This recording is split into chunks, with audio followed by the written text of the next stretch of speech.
Morning.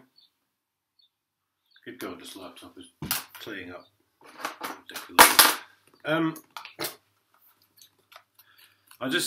After I did that video last night, so I had a couple of cans of lager. Don't know if you could tell. It's a miracle I didn't start swearing again, actually. I'm really trying not to do that now. I'm really trying to make it more family friendly.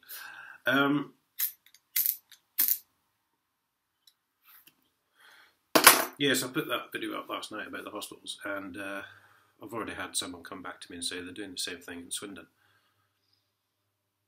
The one I was on about, if you recall, was West Suffolk, I think it was. So you're not getting 40 new hospitals at all. I mean, you are, but they're knocking down the one that used to be there when they've finished building it. So it's a load of twaddle, basically.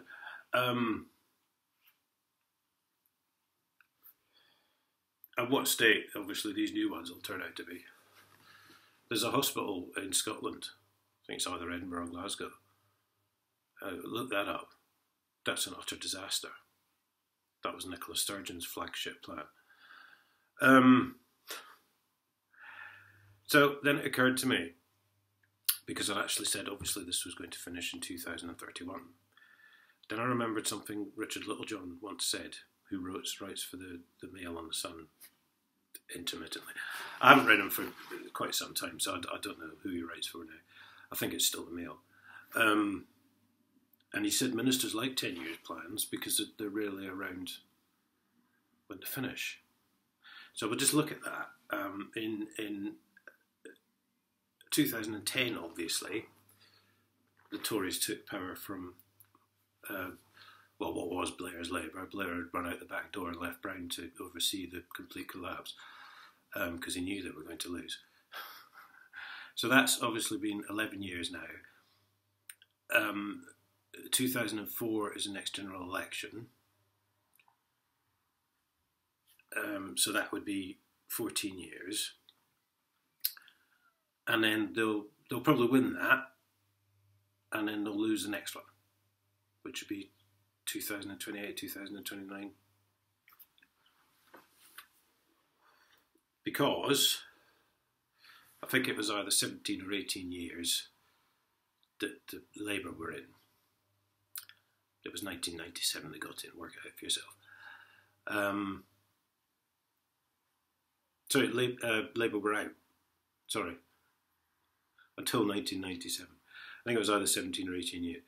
So that is obviously 18 or 19 years, and obviously the electioneering structure has changed a bit because now they have to name the date of the general election in advance and etc. and so forth. So yes, they'll win the, I don't know how, but they'll win the 2024 election. And then probably Labour, unless some party comes from nowhere, probably Labour will win in 2028 or 2029, because at that point the people will have had enough of Boris and crew.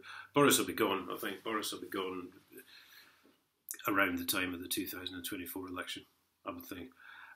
But look, when's that? 2028, 2029? That's just only a couple of years before their 10-year plan ends, isn't it?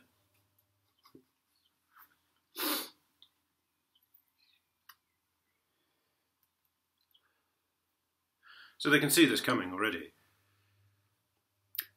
Whether it's right or not, I don't know, but that is about the standard. If you look back in history, you can generally see what's coming.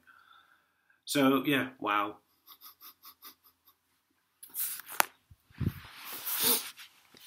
Thanks for that, Matt. No new hospitals under the Tories.